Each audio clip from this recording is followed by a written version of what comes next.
All right, so the first thing you're going to do, you're going to click on that gear icon, the settings.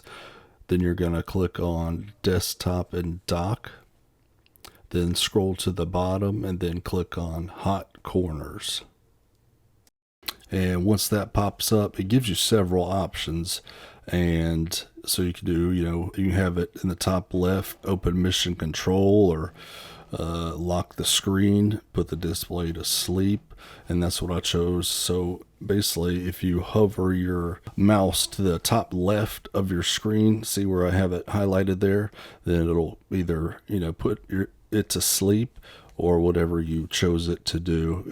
So yeah, it can be pretty handy. For example, the top left, all you do is hover your cursor, your mouse cursor over it, and for me, I set it to put the display to sleep.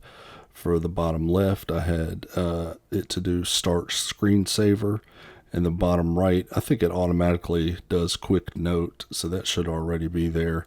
And then on the top right, I haven't assigned it to do anything, but yeah, you can. Yeah, so once it's all set up, you just hover your cursor in any of the top four corners of your screen, and it'll do what you told it to do. Well, I hope everyone found that video useful, and please hit that like button if you did, and hit that subscribe button so you can stay updated on the videos that I release. I usually do about 3 or 4 a week. So, yep, let me know in the comments below if there's anything you'd like to see,